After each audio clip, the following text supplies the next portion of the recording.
tenía por aquí. Esta es la chuletita. Muchas gracias. Buenas tardes. Uy, el micro, pásamelo, ese. Perfecto. Buenas tardes. Se me va a oír mejor si lo enciendo. Ahora, ¿qué tal? ¿Cómo estáis? Bien, la segunda tertulia del ser político, que hay muchas cosas que cambiar. ¿Cuáles son los retos del agua en la Comunidad de Madrid? Derechos, contaminación, crisis climática, cambio del modelo de gestión mercantil, transparencia y participación. De esto y de muchas cosas más sobre el tema nos van a hablar Liliana Pineda, abogada y representante de ATAC Madrid, Gonzalo Marín Pacheco, ingeniero de caminos, canales y puertos y portavoz de la plataforma contra la privatización del canal de Isabel II. También está con nosotros Susana Gil, portavoz de Marea Azul, Asamblea 15M, y Enrique Ortega de Miguel, portavoz de Red de Agua Pública de la Comunidad de Madrid. Muchísimas gracias a todos, a todas, en nombre del Ateneo de Madrid. Muchas gracias y adelante. Bueno, vamos a ver, muchísimas gracias y sobre todo muchísimas gracias al Ateneo, esta casa que nos ha recibido a todo este movimiento del agua desde hace muchos años. Hemos presentado aquí el libro El saqueo del agua en 2014, hemos presentado varios actos con las diferentes campañas que hemos realizado como plataforma contra la privatización del canal. Es más, en el 2010-2011 fue en el Ateneo precisamente donde se presentó formalmente la plataforma con toda su andadura, y aquí están algunas de las personas que estuvieron presentes en esa presentación. O sea, ¿qué quiero decir? Que nos sentimos en casa, en una casa muy querida que es el Ateneo de Madrid. Y desde luego pues también dar muchas gracias a María Victoria Caro Bernal por esa invitación que nos hace a ATAC, y también a nuestra amiga Julia, que también gracias a ella pues hemos establecido esa intercomunicación para poder estar aquí, ¿no? Sabéis, ATAC es una asociación que ya hemos cumplido ya más de 20 años, es una asociación por una tasa a las transacciones financieras y por la acción política, acción civil y desde luego por la justicia fiscal global. Nuestra asociación desde el primer momento ha estado muy activa en la defensa de los servicios públicos, en su carácter común, en su carácter público, en su carácter participativo, en su control y en su transparencia. Y como tal, pues creamos desde hace ya bastantes años un observatorio justamente sobre los servicios públicos en ATAC. En ATAC Madrid, este observatorio además ha sido copromotor de la creación de la plataforma contra la privatización del canal de Isabel II en 2010, de la red de agua pública a nivel del Estado, vamos a escala del Estado, y de la red de agua pública de Madrid también, que también funciona, y que tenemos aquí a nuestro portavoz también, Enrique Ortega de Miguel. Quiero decir que además muy activamente ATAC vino apoyando toda movilización y toda acción social que se hiciera en defensa de los servicios públicos, y particularmente y concretamente en la defensa del agua como un elemento público, como una gestión pública en el ciclo integral del agua, en su carácter de común y de servicio público que tenía que mantenerse con esa calidad. Nosotros entendíamos que ha habido tres grandes pilares en los procesos de degradación, de apropiación y de saqueo de lo común, que han sido los procesos precisamente de privatización, por el cual generamos la campaña y luego la plataforma contra la privatización del canal de Isabel II. participamos en su día en el Tribunal Permanente de los Pueblos para denunciar cómo el canal de Isabel II, digamos, actuaba como multinacional para saquear otras empresas públicas en otros países, por lo menos en 6 países en Latinoamérica, a través de sociedades interpuestas y todo lo demás. Y por eso presentamos el libro El saqueo del agua. En su momento, digamos, promovimos y apoyamos la escritura de ese libro que hizo la plataforma. Pero también entendemos que se siguen dando procesos y, digamos, en ese otro pilar de los procesos de saqueo ha sido la mercantilización, ¿no? El considerar el agua como un elemento de mercado en cualquiera de las fases de su ciclo integral, ¿no? Y como última fase, como último pilar en este proceso de apropiación y de saqueo de lo público está la financiarización. Es un proceso que estamos viviendo ahora mismo que va mucho más allá de la mercantilización, porque ya no significa simplemente convertir el agua en elemento de mercado para comprar y venderla como si fuera cualquier cosa, ¿no? Como si fuera el aire, como si fuera, que vamos a hacer lo mismo con otros elementos esenciales para la vida, sino que además la titulizamos y la financiarizamos en el sentido que la convertimos en activo financiero, de tal manera que entra rápidamente en eso que es digamos que la bolsa, y que se puede convertir en elemento para especular con ella, para apostar contra ella, contra su calidad, contra su gestión, contra su calidad de común y de servicio público.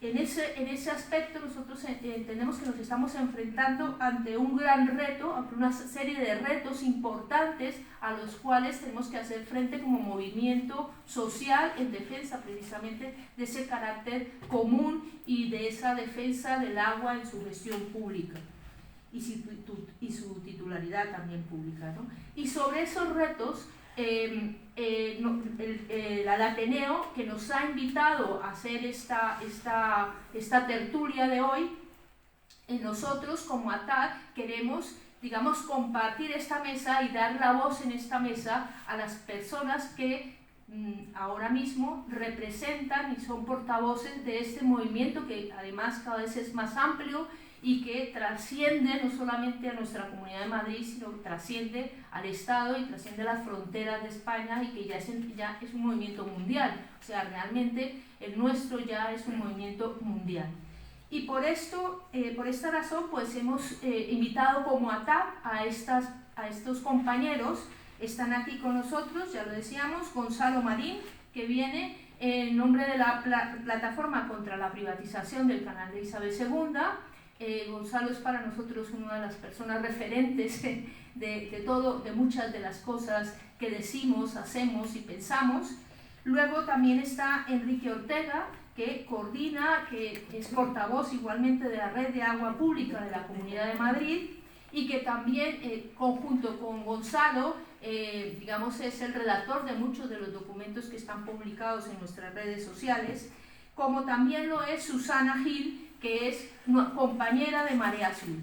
Nosotros queremos destacar también la importancia de esta Marea Azul que se creó al calor de las movilizaciones que supuso el 15M. Fue una de las primeras mareas, o sea, realmente fue una de las primeras mareas, y fue una de las mareas que hizo la primera consulta que en ese espacio de tiempo, en ese ámbito se hizo, esa consulta social que reunió a casi 180.000 personas manifestándose a favor de la titularidad y la gestión 100% pública del canal de Isabel II.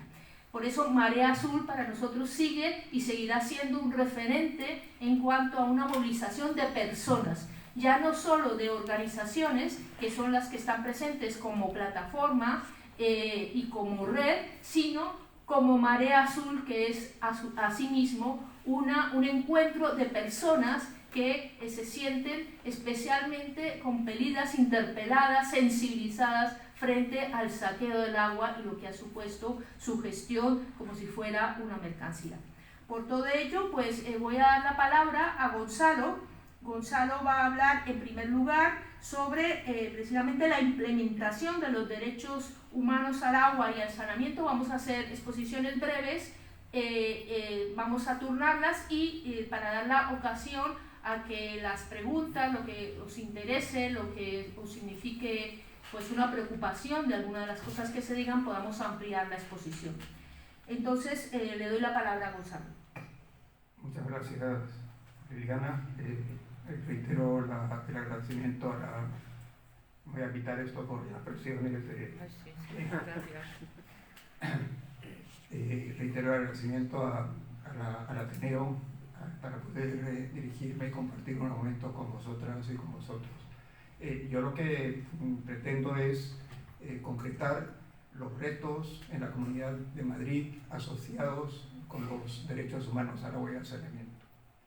Para ello, en primer lugar, quería brevemente contextualizar lo que entendemos por los derechos humanos al agua y al saneamiento, puesto que para el movimiento por el agua pública estos dos derechos son un referente conceptual para la definición de los modelos públicos, democráticos, transparentes, a los cuales se va a referir Enrique posteriormente.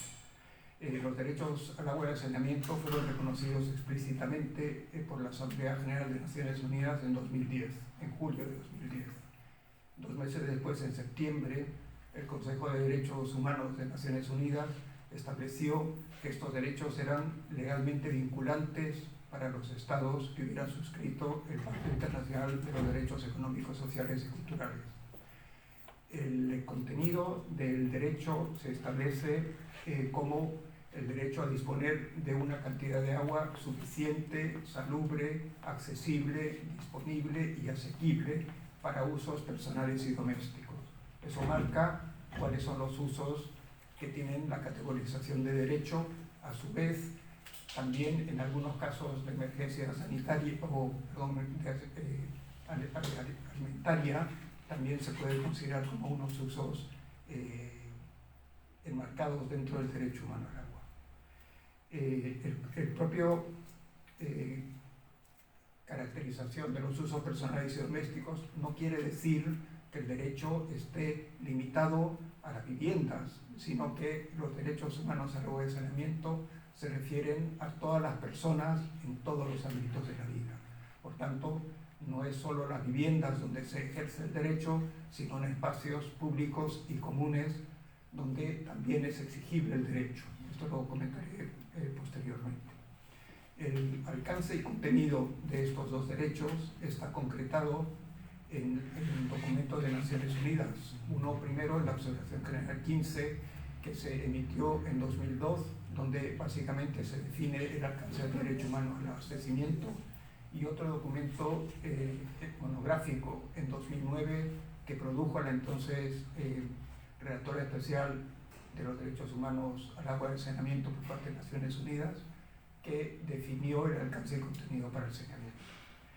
En ambos casos, estos dos derechos están caracterizados por una serie de criterios normativos y por una serie de principios que son comunes a todos los derechos económicos, sociales y culturales. Voy a brevemente pasar una caracterización de estos criterios para luego, en función a lo que se establece, ver cuáles son los retos con los cuales nos enfrentamos asociados al derecho humano, al agua y al saneamiento. Por criterios normativos están lo que propia definición del derecho humano. Decíamos que es un derecho para tener una cantidad suficiente, asequible y disponible. Precisamente esto marca los criterios normativos que, por otra parte, caracterizan los distintos niveles de servicio de los sistemas de abastecimiento y saneamiento. La disponibilidad está asociado al acceso a una cantidad mínima suficiente para cubrir las necesidades y está asociado a un nivel de vida digno por parte de todas las personas. Esto implica que es como medida inmediata, se puede definir un mínimo vital que tiene que garantizar los gobiernos. Los gobiernos tienen las obligaciones de cumplir y de garantizar el derecho humano. Otro de los criterios normativos es la accesibilidad. Esto quiere decir que el acceso a las fuentes de agua, que va más allá a la vivienda el acceso es inmediato, pero cuando hablamos de los ámbitos comunes tenemos que ir o bien a fuentes de agua u otros espacios. El acceso físico tiene que ser seguro y en ningún momento suponer un peligro para las personas. Por ejemplo, durante la pandemia hubo algunas fuentes que no se cerraron, estaban en medio de parques. El acceso a las personas a los parques podía suponer algunos niveles de inseguridad o de peligrosidad física para los que fueran ahí, especialmente si son mujeres o niños. Otro de los criterios es la asequibilidad. La asequibilidad está asociado a que el disfrute del derecho al agua en ningún momento tiene que limitar o perturbar el acceso a otras necesidades y derechos básicos. El acceso al agua tiene que estar garantizado en caso de situaciones de vulnerabilidad, sin que suponga coste alguno. Allí, en ese caso, la obligación mínima asociada a la asequibilidad es que no se pueden prohibir o no se puede cortar los suministros por motivos de vulnerabilidad económica y social. Las desconexiones, por tanto, suponen una vulneración o conculcación de los derechos. Eso es un tema muy importante. En temas de calidad y seguridad, el agua que nosotros consumimos tiene que tener los índices de potabilidad exigibles y el acceso a las instalaciones de abastecimiento y saneamiento en ningún momento pueden poner en peligro la salud de las personas. Estos son fundamentalmente los criterios normativos, pero también comentaba que tenían unos principios que son potentes porque trascienden a los niveles de servicio y están más relacionados con la forma como se gestionan los servicios y cómo se amplían. En primer lugar está la realización progresiva. La realización progresiva quiere decir que las administraciones tienen que conseguir avanzar en las coberturas de los servicios de agua y abastecimiento y en la mejora continua de los niveles de servicio. No es únicamente conseguir una cobertura total, sino que los niveles de servicio tienen que ser cada vez mejores, incidiendo especialmente en los sectores más vulnerables y que no cuentan con una nivel de acceso aceptables.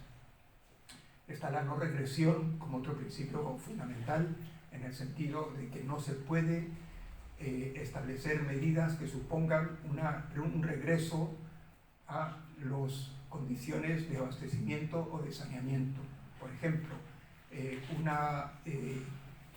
medidas que supongan el corte de suministro, como por ejemplo pasó en Atlanta hace años, que hubo unos cortes masivos de suministro, suponen una regresión en el derecho al agua, que luego supone unas exigencias muy importantes para poder avanzar.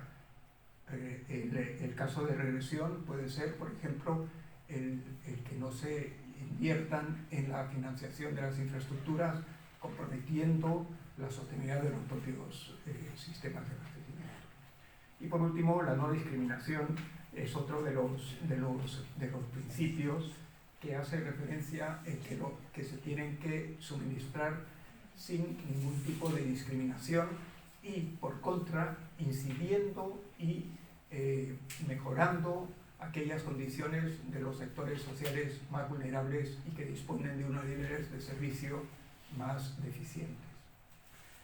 Está el tema de la participación y acceso a la información como criterios muy potentes que lo va a tratar Susana a la vez, y también lo va a tratar otros que son la transparencia y rendición de cuentas. Estos son los principios que marcan los modelos que nosotros reivindicamos, modelos transparentes, reivindicativos, modelos participativos y democráticos. Desde el punto de vista de los retos que supone la asunción de los derechos humanos al agua y saneamiento, he identificado cinco en la Comunidad de Madrid. El primer reto está asociado al reconocimiento expreso de los derechos humanos al agua y al saneamiento en el ordenamiento jurídico nacional. el reconocer al más alto nivel, puede ser a nivel legal o en la propia Constitución, el derecho humano al saneamiento, supone la posibilidad de desplegar esfuerzos para hacer justiciable estos derechos.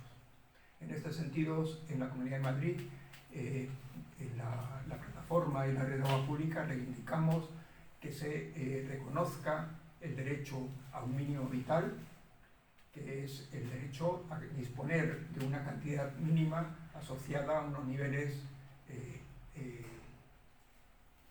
dignos de vida y la imposibilidad de los cortes. Este es el reto que tenemos, el primer reto. El segundo reto es dotar al canal de Isabel II de un modelo de gestión que sea coherente con los derechos humanos al saneamiento. Esto Enrique lo va a desarrollar, es otro de los retos y las reivindicaciones históricas que tiene la plataforma y la red de agua pública de Madrid. El tercer reto es el de introducir en el marco reglamentario el reconocimiento del derecho humano al agua y al saneamiento. Esto en Madrid es muy importante porque el reglamento de abastecimiento del canal de Isabel II data de 1975, de octubre de 1975, anterior a la muerte del dictador, y el reto es incorporar en los nuevos reglamentos, tanto de abastecimiento y saneamiento, los criterios que antes comentaba. Ese es otro de los retos y los desafíos a los cuales nos enfrentamos.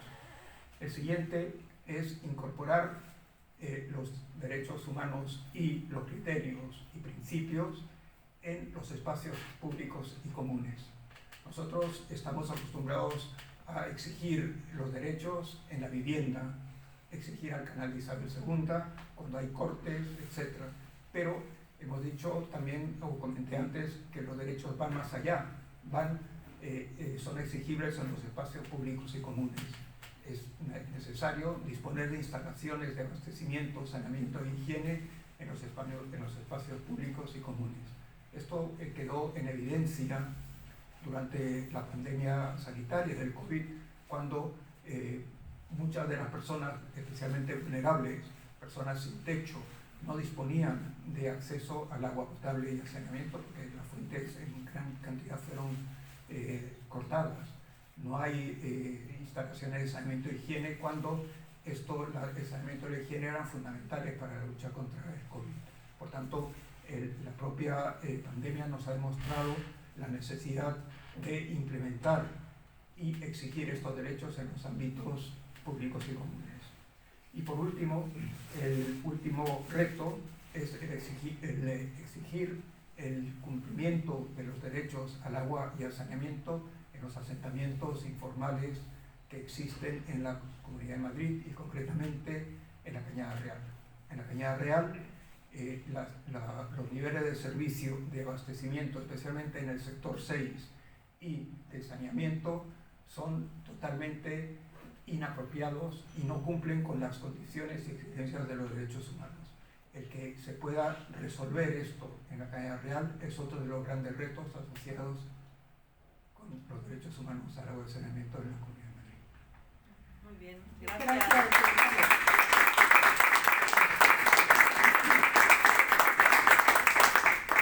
Pasamos enseguida a hablar sobre lo que significa el cambio de un modelo de gestión, del modelo de gestión mercantil que actualmente tenemos en la Comunidad de Madrid.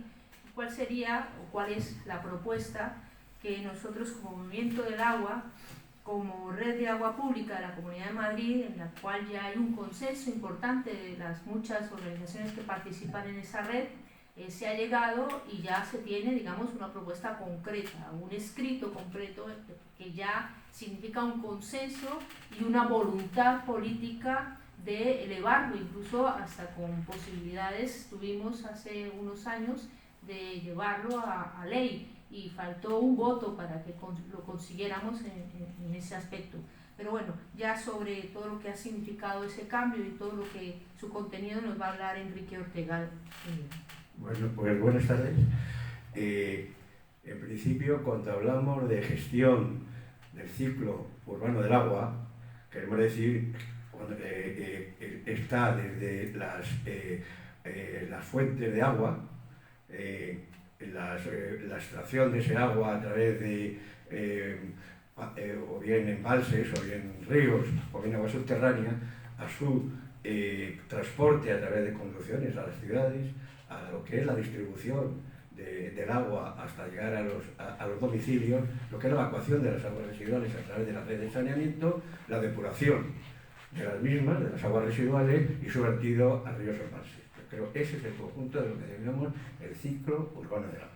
Y digo, ahora en la Comunidad de Madrid, quien gestiona el 90 y tantos %, cerca del 100%, pero no todo, este ciclo urbano del agua es el canal de Isabel II. Y por tanto me voy a referir precisamente al modelo de gestión actual del canal de Isabel II y los defectos y los problemas que hemos encontrado a lo largo del tiempo con este modelo de gestión. Este modelo de gestión se basa en la existencia, la creación de una sociedad anónima que se crea en 2012 después de un proceso de privatización frustrado que duró varios años, y que crea un modelo totalmente mercantil, opaco y con un problema de no tener ningún tipo de participación ni transparencia cara al ciudadano, pero no solo cara al ciudadano, sino incluso a los órganos constitucionales, como pasa en la Asamblea de Madrid, que nunca se ha enterado con esa opacidad de lo que era ese uno de los graves problemas de esta sociedad anónima. ¿Qué entendemos por mercantil? Pues, se ha dicho anteriormente, mercantil es actuar con las técnicas de mercantilización del agua, similar a las empresas privadas. Y en este caso, como pasa en el canal, pues tener esas prácticas que hacen las empresas privadas, como son poder constituir sociedades anónimas, participar en sociedades anónimas privadas, participar en los concursos y en todo lo que son el mercado, en la provisión, en la captación de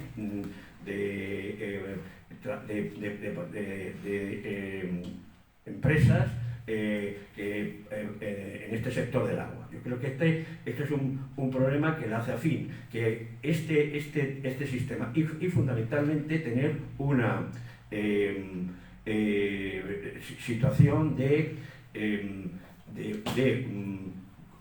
mercantilización en el sentido de figurar como fin fundamental la maximización de los beneficios. Es otro elemento que es de la empresa privada. Ahora explico un poco más lo de la maximización de beneficios.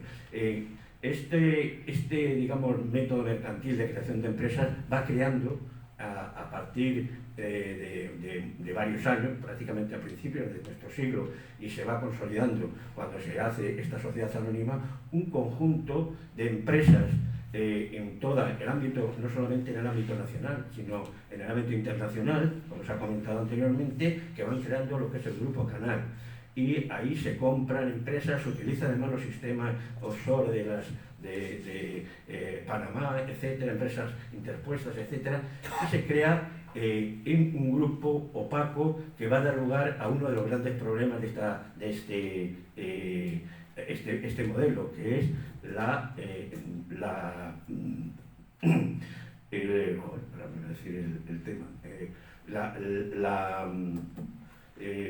privatización, financiarización. No, la financiarización no. La privatización. Joder, no, ahora se me ha ido la palabra, que es todo el proceso de corrupción. Perdón, fíjate que olvidarse esa palabra. El proceso de corrupción que vosotros, me imagino que habéis ya oído en los últimos años, procesos de corrupción que hemos conocido a través de las actuaciones de la operación, por ejemplo, Lezo, Operación Púnica, Operación Tosca, todos tienen nombre rimbombante, pero en definitiva es de traer activos para bien a nivel particular, a bien para financiar a partidos políticos como es el Partido Popular. Esto da lugar, como todos conocéis, a una digamos, una serie de personas que han sido imputadas y algunas están en la cárcel, como es entre ellos un presidente de comunidad, José Ignacio González, que fue presidente del canal, Isabel II, y toda una serie de directivos, de gerentes, altos directivos, que muchos de estos procesos todavía están en movimiento, ¿no? Pero ha sido uno de los graves problemas de esta opacidad y de esta mercantilización. He dicho el problema de ir al problema de los... uy, vaya, se me está yendo la cabeza, perdón. El problema de la financiación, perdón, sí, el problema de la financiación, vaya, me vais a perdonar, porque estás perdonado. Estoy un poco fatal. El problema de los... Si quieres damos paso, seguimos y... No, espera, vamos. No, es el problema de las... ay. Te estás poniendo nervioso. Sí, déjalo que hace Susana y después lo retomas. Claro, lo retomas tú, lo retomamos claro. luego No, si quieres que es que, vamos, y cuando le coja el hilo ya lo sé. Lo cojo rápido. O sea, no. Te reconocemos el conocimiento. El problema de la...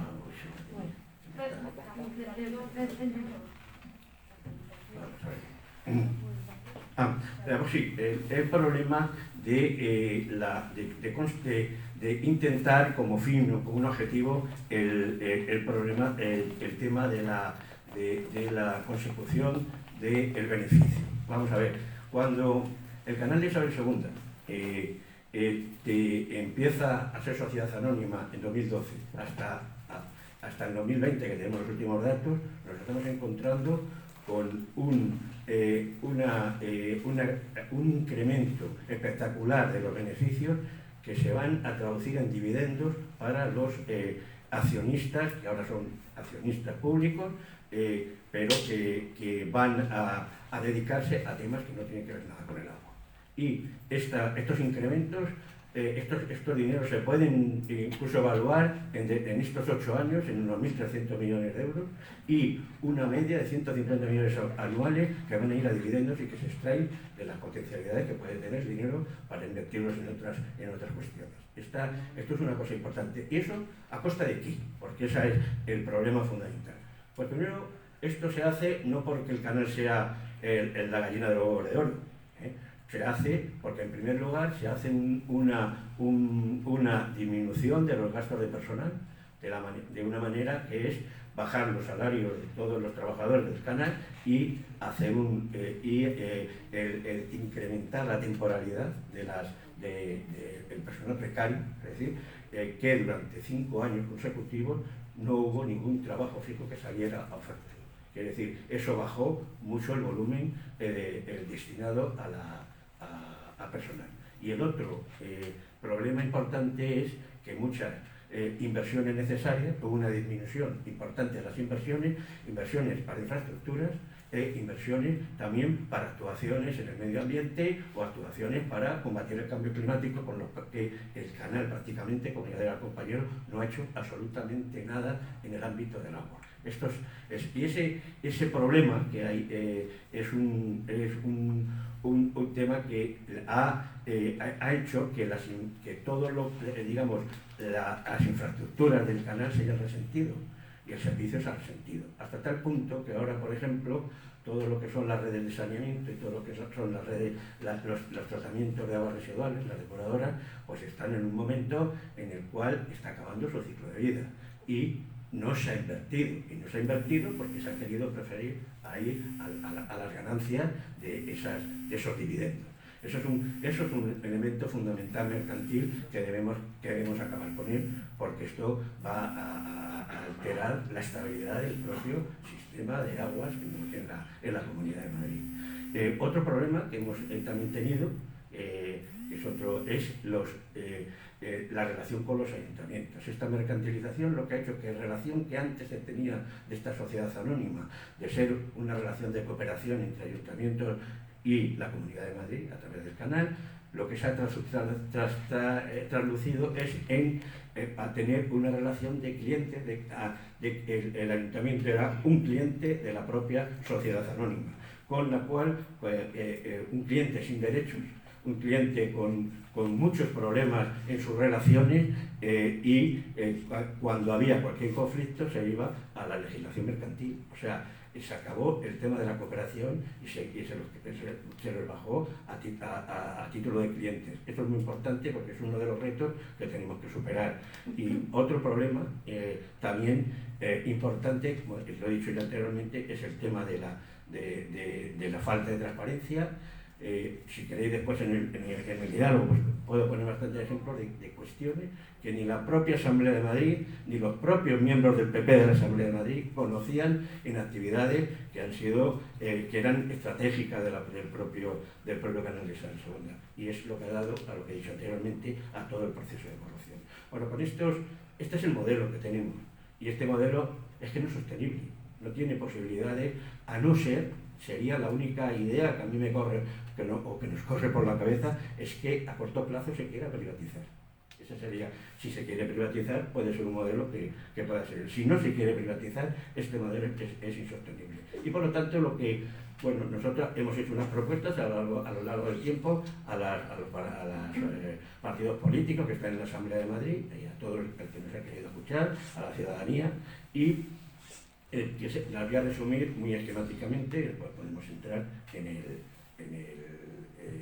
el diálogo, ¿no?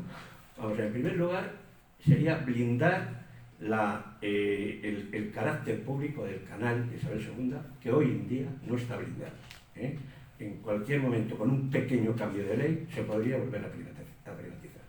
En segundo lugar, lo que queremos también es que toda esta mercantilización que tiene accionistas, etcétera, esto se acabe. Quiero decir, todo el dinero que va a dividendos tendría que ir a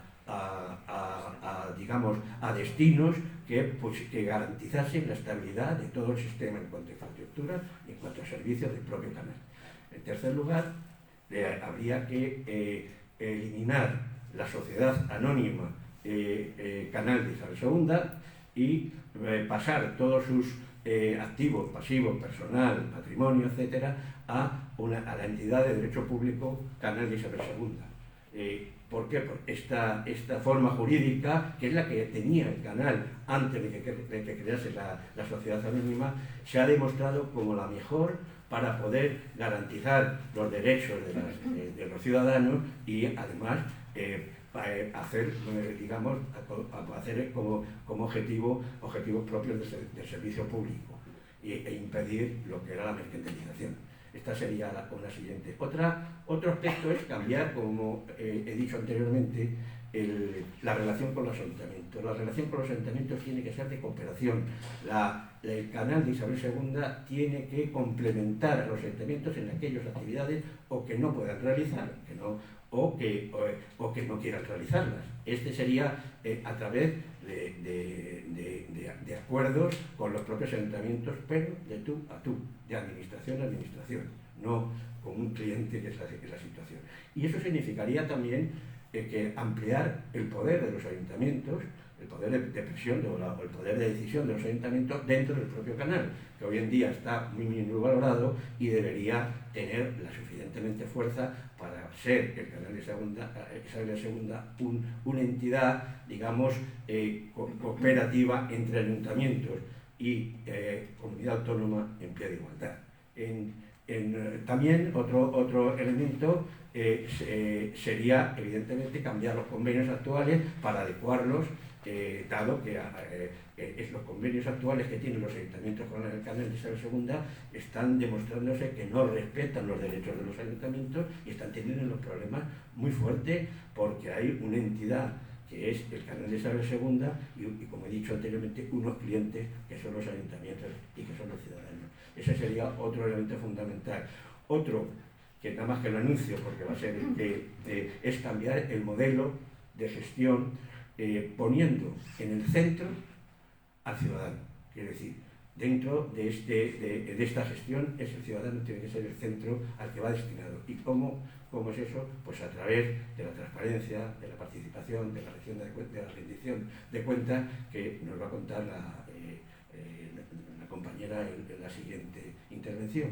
Y por último, el defender o el tener un canal con trabajadores con derechos.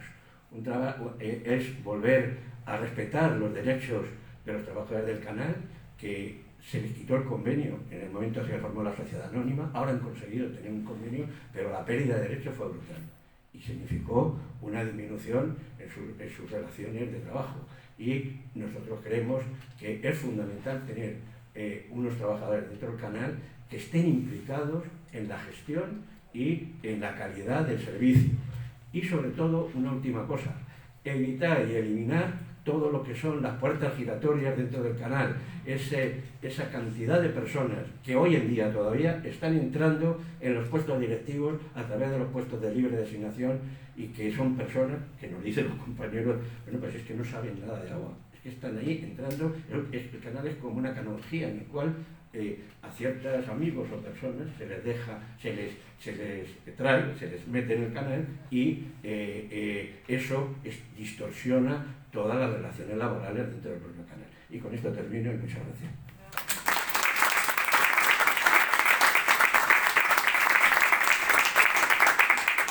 Bueno, muchas gracias, Enrique. Y además, creo que una de las cosas que ha señalado Enrique, por cierto, es objeto de bastante debate dentro de propio ATAP. O sea, nosotros hemos debatido mucho sobre ello, y obviamente apostando por el sector público, pero hemos debatido en cuanto a cómo se produce, digamos, esa huida de lo, digamos, del derecho, de lo que llamamos el derecho público, lo que ha sido la regulación pública, al derecho privado.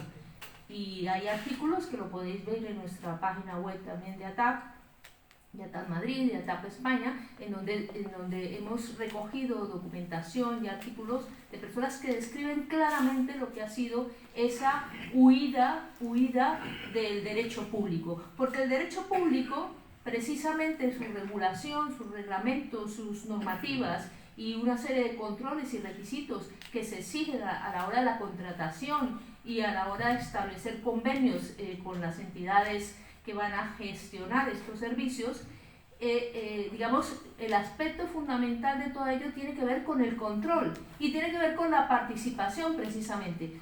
Desde luego, el derecho público puede significar en algunos momentos una camisa de fuerza a los efectos de la contratación.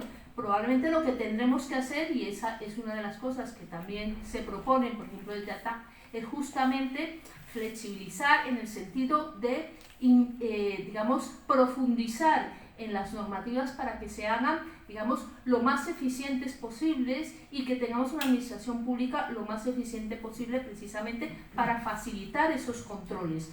Pero, desde luego, no quitar los controles, no quitar la participación, no quitar la transparencia, no permitir el lucro en la gestión de lo público. Y eso es fundamental. Yo creo que en el ánimo de lucro, en el sector, digamos, es lo que diferencia claramente el carácter público de lo privado. En lo público creemos que debe estar absolutamente alejado el ánimo de lucro, el enriquecimiento que se hace respecto a lo que es la gestión de lo que es de todas las personas, de toda la sociedad, y por lo tanto creemos que es el derecho público, está en manos del derecho público, del sector público, el conseguir que esto precisamente no huya hacia lo privado y hacia lo mercantil. Entonces se trata de desarrollar nuestro derecho público, de desarrollar nuestras empresas públicas, nuestro sector público, y para ello, pues las propuestas también en el movimiento del agua tienen que ver con eso, tienen que ver con los observatorios, tienen que ver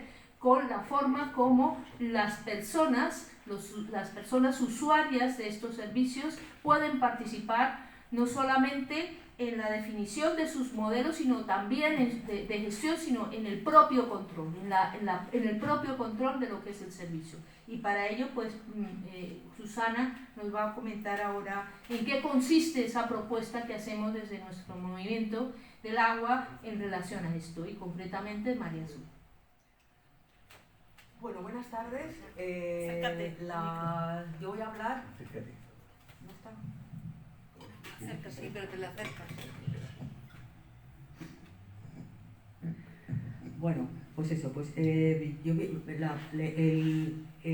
título de la ponencia que yo voy a dar se llama el empoderamiento de la ciudadanía, transparencia y participación. Entonces, bueno, aquí en esta mesa ya se ha comentado una propuesta por el cambio hacia un modelo de gestión distinto, que sea público, que no sea mercantil. Entonces, bueno, para este nuevo modelo de gestión es fundamental la transparencia, el acceso a la información y la participación ciudadana. Bueno, pues bien, esto, como ya ha dicho Gonzalo, forma parte de los criterios de gestión de los derechos económicos, sociales y culturales, y recordar que España, como Estado, tiene el mandato de cumplir con todos estos criterios porque firmó este pacto, con lo cual el Estado, el gobierno del Estado, pero todos los gobiernos territoriales tienen la obligación de tener transparencia, de dar un fácil acceso a la información y de propiciar la participación ciudadana. Bueno, pues, ¿qué es la transparencia, no? O sea, es una palabra de la que se habla constantemente. Pues bien, pues la transparencia, como decía, es un mandato de los gobiernos para que es una acción que tiene que poner en marcha la administración, de poner a disposición de todo aquel que quiera todos los datos que tiene sobre la gestión y todos los procedimientos que hace y todas las decisiones que toma, ¿no? Esto en todos los niveles y en todas sus competencias, vamos, excepto aquellos casos en que haya algún límite legal, ¿no? Como la Ley de Protección de Datos u otras cuestiones que en las leyes de transparencia, tanto del Estado como de la Comunidad de Madrid, se ponen unas ciertas cortapisas, ¿no?, a esta transparencia.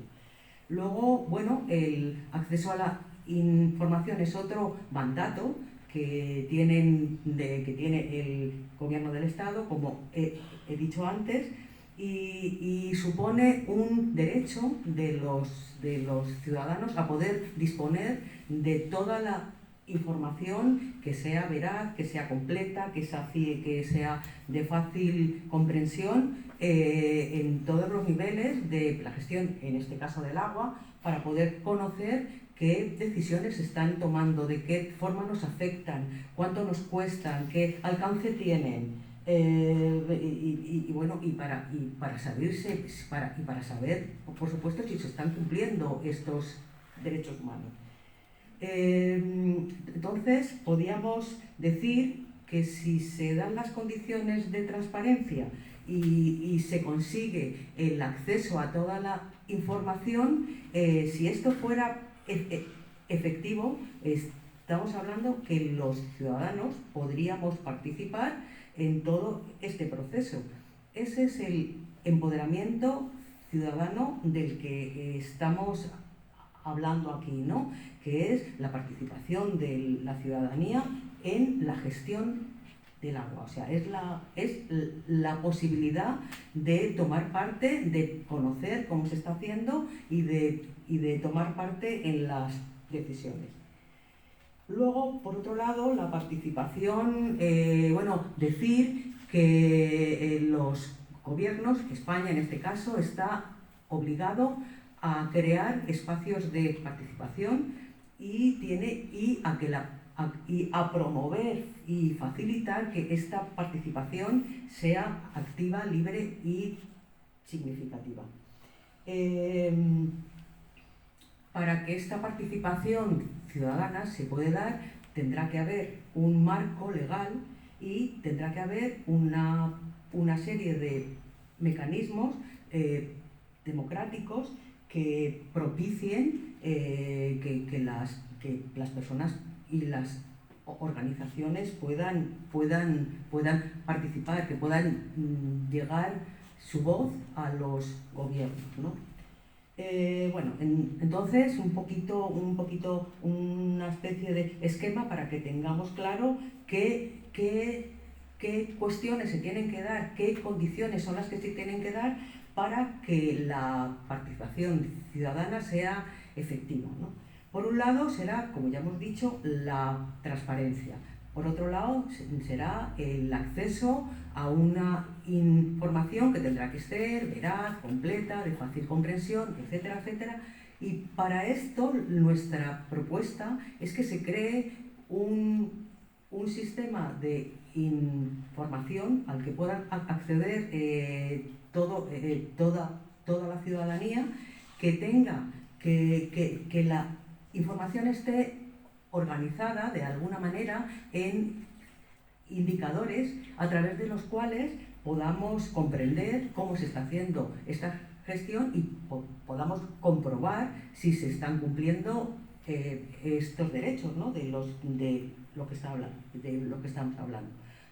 Tendrá que haber plataformas informáticas que sean de fácil utilización, tendrá que haber canales para que las personas podamos participar, y además las personas tendrán que estar formadas y capacitadas para poder acceder a la participación.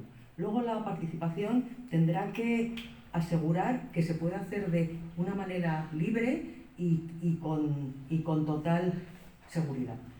Por supuesto, también, como ya hemos dicho antes, tendrá que haber algún marco legal en donde se desarrolle cómo va a ser este modelo de participación. Tendrá que haber una garantía para poder, una garantía de que va a haber una oportunidad de tomar parte en estas decisiones. Y luego algo que hemos considerado que es importante es que dentro de este espacio de participación se tienen que crear relaciones de confianza entre las personas y las organizaciones que participan para que la toma de decisiones pueda llegar a ser de forma consensual. Entonces, luego también decir que existe un consenso nacional e internacional de la importancia que tiene la participación, no solamente para hacer un control de cómo se está haciendo la gestión, para ver si se están cumpliendo los derechos, para ver si el modelo, si la gestión se está haciendo de una manera sostenible desde todos los puntos de vista, o sea, tanto técnica como económica, como social y como medioambiental.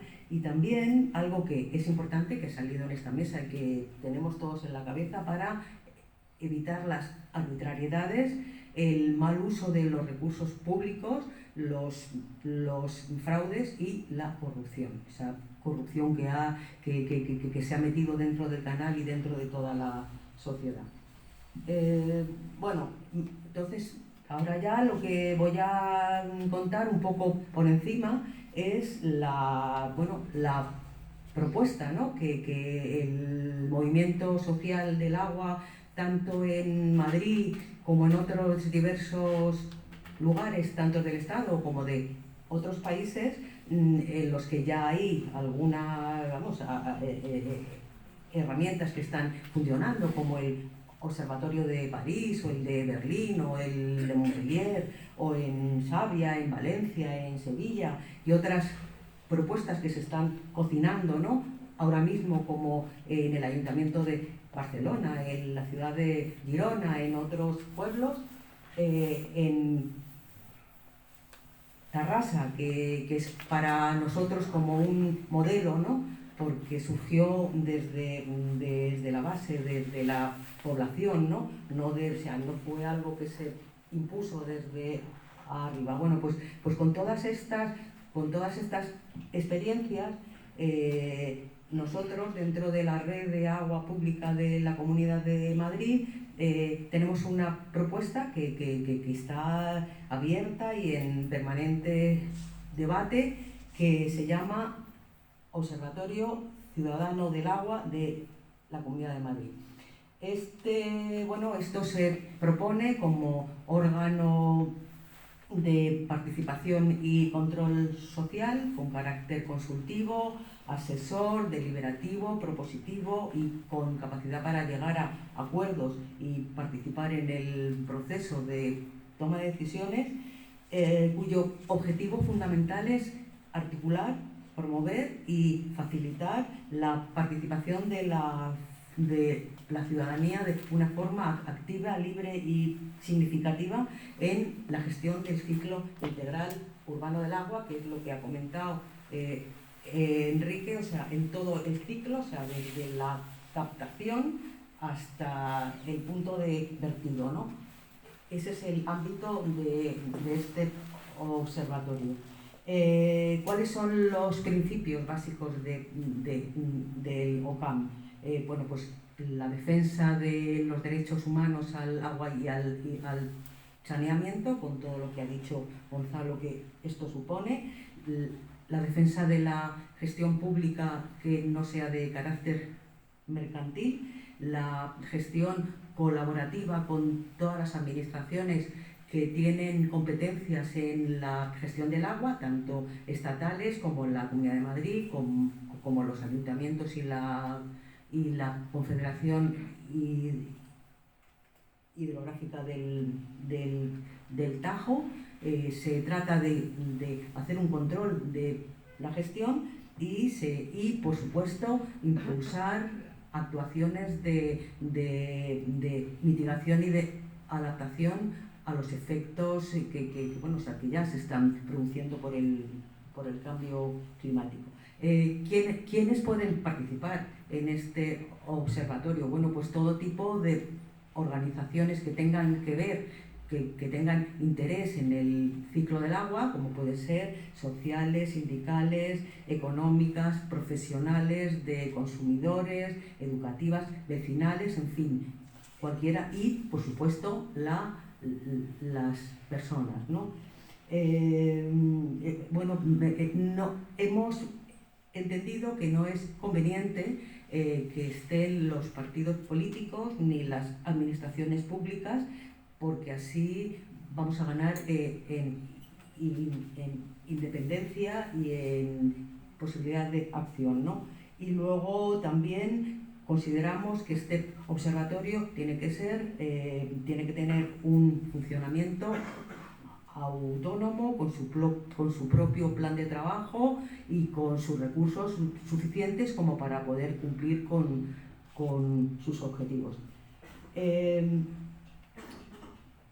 Luego hay un tema, ¿no? O sea, que esta es una propuesta, estamos abiertos a considerar otras opciones, pero entendemos que cualquier opción de participación ciudadana que se contemple tiene que complementar la democracia representativa con la democracia o con la participación directa. Tiene que conseguir un equilibrio entre los conocimientos técnicos y las experiencias, entre los distintos intereses que pueden tener los diferentes sectores que participen en este observatorio, que muchas veces van a ser contrapuestos, ¿no? Y que van a chocar entre sí. También tiene que asumir los costes del proceso participativo y que estos de ninguna manera se pueden externalizar, y también, como ya se ha dicho aquí, importantísimo las relaciones de colaboración con otras administraciones competentes. Toda esta propuesta, que está abierta y en proceso de debate. El objetivo que tiene es que sirva como de base para un documento, para una norma que se pueda llevar a los grupos políticos y que se presente en la Asamblea de Madrid como una opción de participación. Muchas gracias.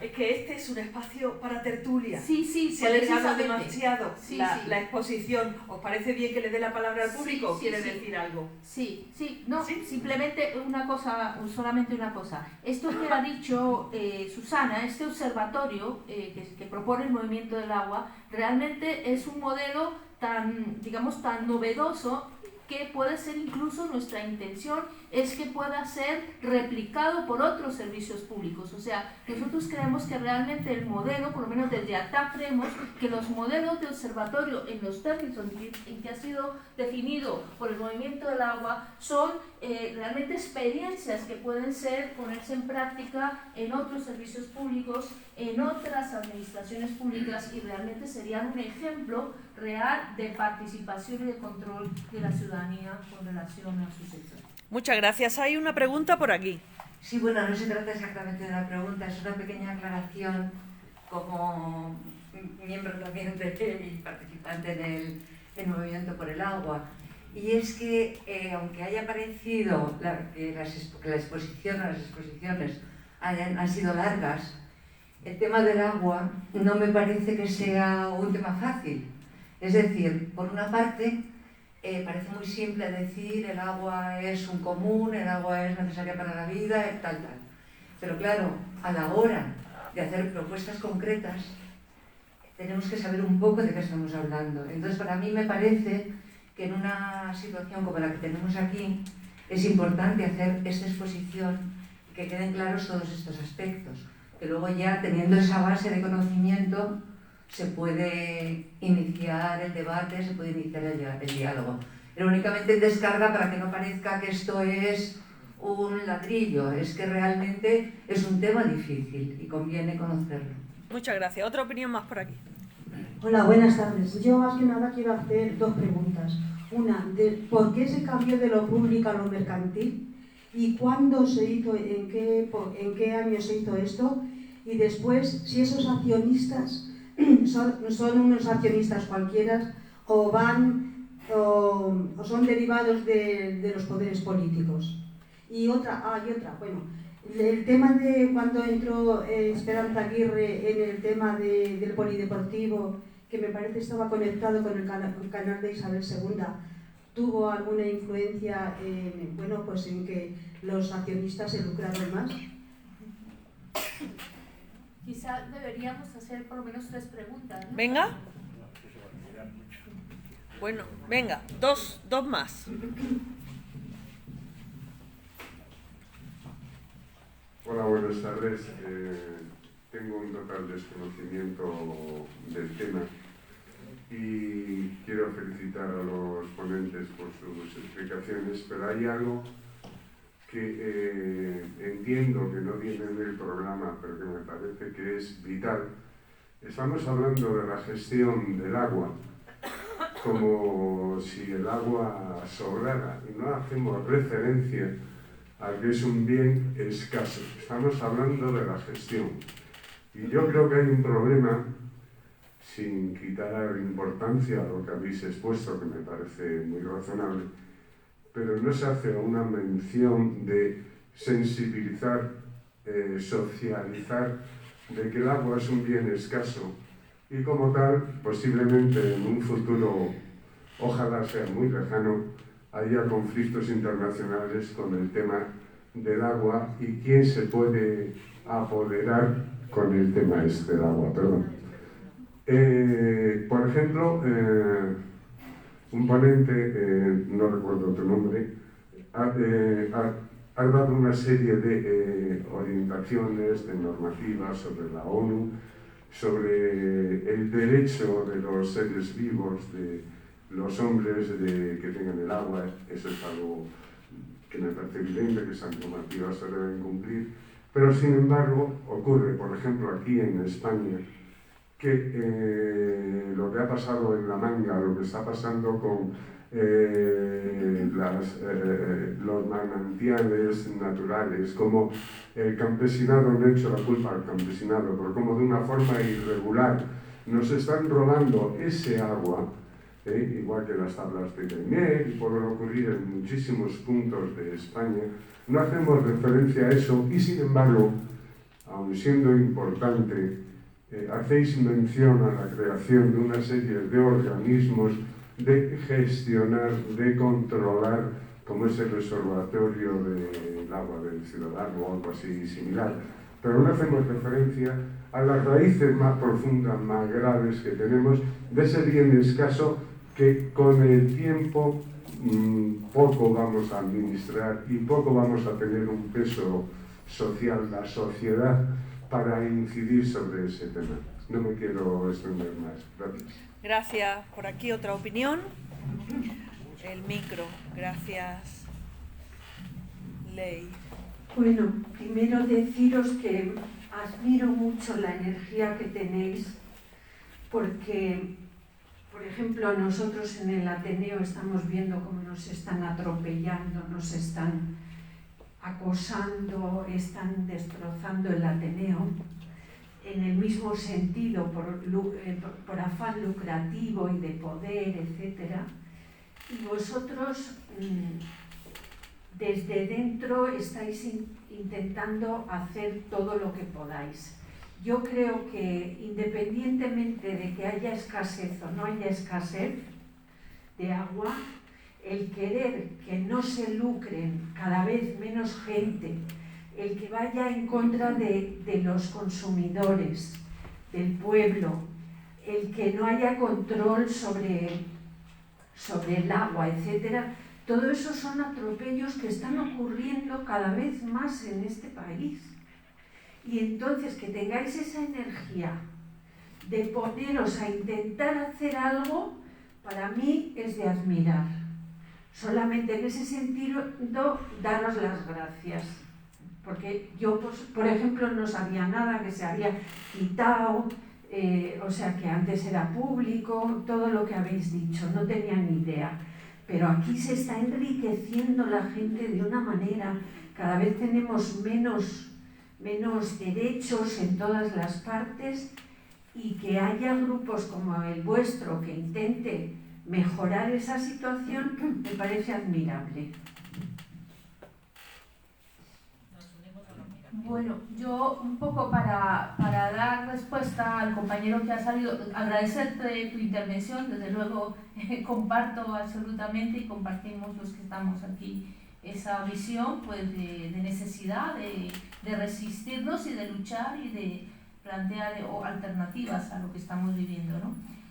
Yo sí, con lo que ha dicho el compañero, que me parece fundamental, no es que lo hayamos olvidado, es que no hemos llegado, es que nos hemos comido un poco el tiempo, había una intervención adicional a la cual no hemos llegado y que hemos sacrificado, pero que precisamente a raíz de lo que surgieran las preguntas le vamos a dar paso. Porque realmente uno de los aspectos fundamentales para nuestro movimiento ahora mismo es la crisis climática, el cambio climático y todo lo que significa las medidas urgentes que tenemos que adoptar respecto a la escasez del agua y a su gestión. Y por eso pues estaba prevista la intervención de Gonzalo en ese sentido que hemos preferido que yo dar paso a vosotros.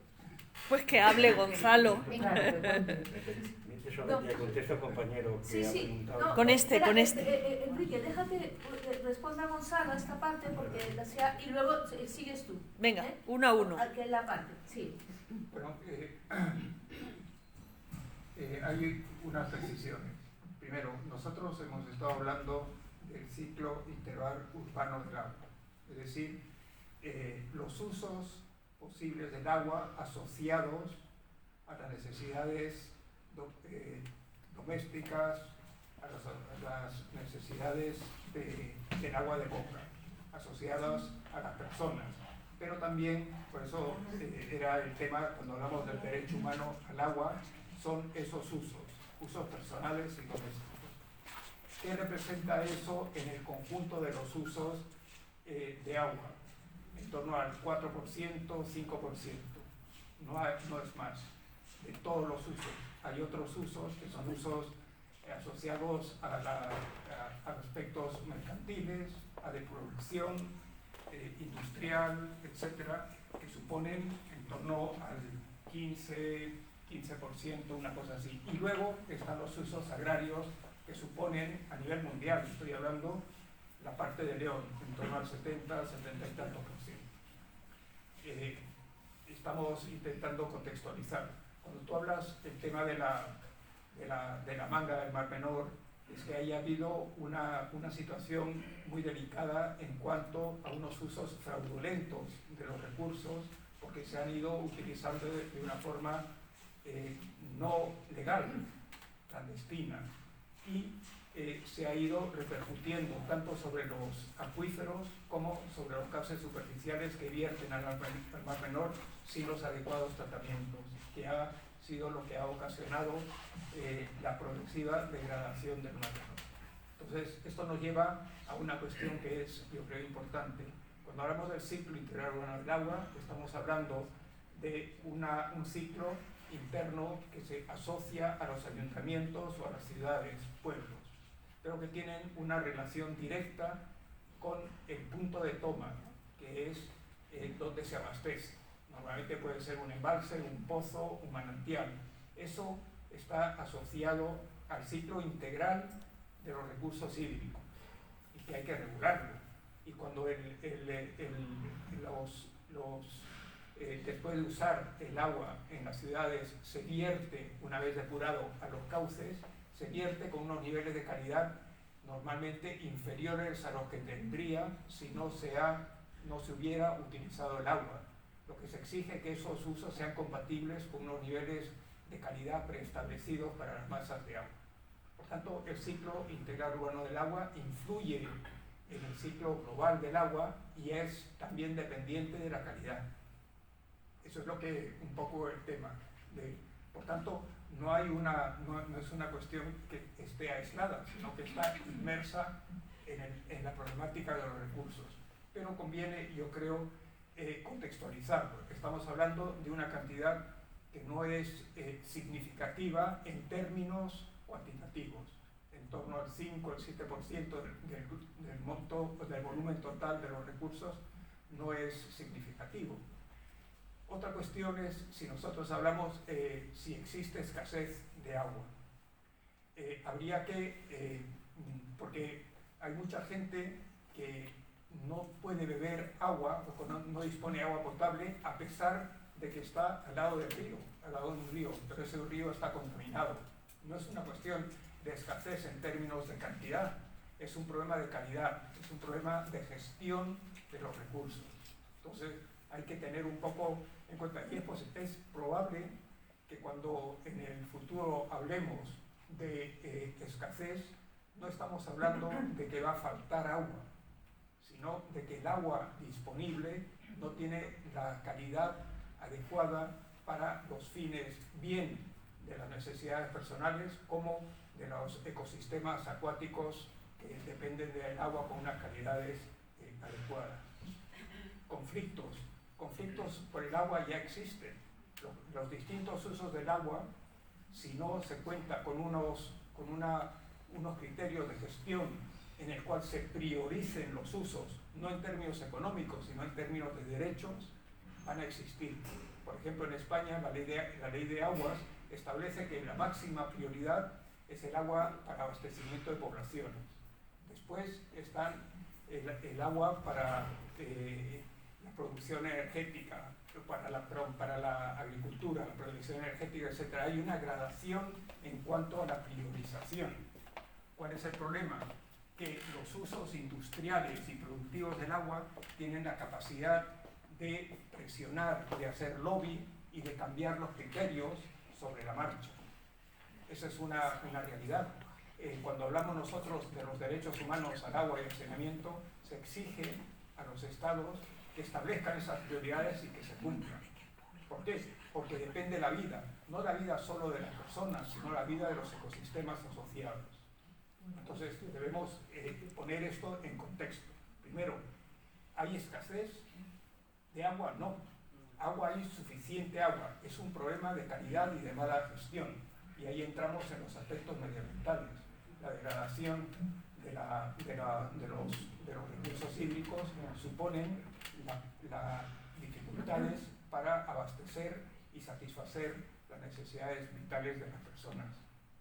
Si me permites, Gonzalo, que Enrique conteste la última pregunta que se había planteado. Sí. Venga, Bueno, Enrique, y hay dos también para el público. Muy rápido, porque ha preguntado Teresa, cuándo se inicia el proceso de privatización de la sociedad anónima. Ha dicho. Bueno, esto se inicia en 2009, cuando hay una ley por la cual se inicia el proceso de privatización de Canal Isabel II, que un elemento fundamental es la constitución de una sociedad anónima que pudiera entrar capital privado. Pero lo que pasa es que, según pasa el tiempo, uno por las luchas y por el problema también económico que había a nivel mundial en este momento, acordaros de 2008 y la crisis, pues no se concreta, no hay privatización, pero sí quiere constituir la sociedad anónima por, lo dijeron textualmente, para cuando vengan las mejores condiciones para privatizar. Con lo cual, constituyen la sociedad anónima sin que haya privatización. ¿Y cómo la constituyen? Que es la segunda pregunta, por enlazado. Pues la constituyen con accionistas públicos. Quiere decir, un 17% la tienen los ayuntamientos, que se integraron en este sistema privatizado, y el 83% la constituye la comunidad autónoma, y por lo tanto es una empresa pública con una manera de funcionar como si fuera empresa privada, y por eso tuvo esa constitución. Como no se va privatizando todavía, pues está en un modelo que es absolutamente inestable e irracional, y por eso queremos cambiarlo. Muy claro, Enrique, gracias. Vale. Ahora. ¿Me toca? Sí. Vale, buenas tardes. Quería que por favor nos comentarais esa parte que no habéis tocado del el agua pública y el agua comprada en agua embotellada. ¿Cómo funcionan las empresas de agua embotellada, captación de fuentes, manantiales, y además qué ha pasado también en la Comunidad de Madrid? ¿Podríais tratar un poquito ese tema, si se puede decir algo sobre ello? Espera, seguimos con... El agua pública tiene que ser bebible, ¿no? En principio, ¿no? Tiene que ser pública, bebible y de buena calidad. Hay tres. ¿Qué pasa con las aguas embotelladas y el negocio mercantil del agua embotellada? Gracias. Detrás. Bueno. No, ahí. Y luego tú si quieres. Para mí me lo ha aclarado, muchas gracias. Es un segundo, muchas gracias por las explicaciones que has dado, pero yo ahí tengo una duda. Cuando dices y haces referencia que no es una cuestión de una escasez de agua, es que es algo que no entiendo, discúlpame, no quiero buscar los tres pies al gato, ni muchísimo menos. Si no hay escasez de agua, por ejemplo aquí en Europa y concretamente en España, cuando la televisión nos dice que el proceso de desertización en España va aumentando a pasos gigantes, entonces eso, claro, me imagino que es evidente por el cambio climático y por la propia administración del agua, regulación, etcétera, etcétera, pero si tú como técnico y yo como ciudadano que no tengo ni idea sobre esto, me dices, no es un problema de escasez de agua, es de calidad de agua, lo entiendo perfectamente cuando haces referencia porque un pueblo puede pasar sed cuando tiene un río al lado si no reúne las condiciones de salubridad para que se pueda consumir ese agua. Pero en concreto es, si tenemos suficiente agua, ¿cómo podemos combatir el cambio climático y el proceso que está avanzando de desertización, en concreto en este país, cuando, en teoría, tenemos el agua más que suficiente para poder frenar de alguna manera ese proceso? Gracias. 4 minutos. Venga, gracias. Que conteste la mesa. 1 minutito para cada uno porque vamos a cerrar. Muy interesante. Nos ha quedado muy claro. Micro. Sí, el tema del agua, de la cantidad el agua que existe en el planeta y que ha existido históricamente es la misma, ¿no? Es la conservación de la materia, la ley de conservación de la materia. El problema es el tema de la entropía. Cuanto más se usa el agua, se degrada la calidad. Si no estableces unas medidas de gestión que palíen esa degradación. Por eso te digo que no es un tema de escasez, sino de calidad. Con el cambio climático, por ejemplo, en la cuenca del Tajo se estima que va a haber una disminución de los caudales fluviales en torno entre el 15 y el 35% para 2100. Entonces, lo que hay que hacer es adoptar medidas de adaptación a estos cambios. Estamos hablando de unos horizontes, ¿no? Cosa que no se hace en la Comunidad de Madrid, por ejemplo, no hay un plan de adaptación. Ese era uno de los retos que tenemos que tener. ¿Qué denota el problema que dices tú? Efectivamente, va a haber un proceso de desertización, va a haber, porque el clima está cambiando. Habrá que establecer medidas de adaptación que se consensúen con la ciudadanía para afrontar los efectos del cambio climático. ¿Cuáles son? No lo sé, depende de la situación. Lo que sí es cierto que el desarrollo en España de la actividad agraria, agropecuaria e industrial no ha tenido en cuenta unos criterios de sostenibilidad hídrica, porque se ha ido fomentando estos desarrollos en el desierto, en zonas que no hay disponibilidad, y se ha ido creando una situación insostenible. Eso es un poco el contexto. Muchas gracias. En segundo lugar, y respondo al tema del agua embotellada, es verdad, el agua de grifo, que es el agua que nosotros bebemos, es un agua totalmente potable, fiable y barata. Estamos hablando de 1,40 € el metro cúbico, 1,40 €, 2.000 litros de agua. El problema del agua embotellada es un agua, primero, que es embotellada, que requiere una energía para su envase, para la construcción de los envases, y hay una serie de protocolos de control de agua embotellada que no son en muchos casos tan exigentes como el agua de grifo. Y el coste del agua embotellada puede ir de 100 hasta 1000 veces el coste del agua de grifo. Es decir, es un acceso al agua totalmente no equitativo y no asequible, que es lo que se puede exigir, y por tanto, desde el punto de vista del derecho humano, no se considera el agua embotellada como una fuente de acceso al agua. ¿Alguien más quiere hablar? ¿O cerramos aquí? No, yo quería, en este último, yo muy poco, solamente para completar lo que ha dicho la compañera. Sin mascarilla. Hay otro problema que es el plástico. ¿Perdón? La mascarilla. Ahora, sí mejor se te escucha más. Que hay un problema también, que es el producto que se tira después, y que es las botellas de plástico, y eso está produciendo a nivel mundial una catástrofe ecológica. Se están formando islas en los océanos con plásticos, y está viendo que además tardan muchísimos años en degradarse, con lo cual es un elemento medioambiental terrible que hay que evitar. Digo, es un elemento más, además del económico, quiero decir, lo económico, el derecho humano y el problema ambiental de los plásticos. La irregularidad de las empresas embotelladoras que captan agua de las fuentes de mejor calidad. Claro. O sea, que ya es grave el asunto.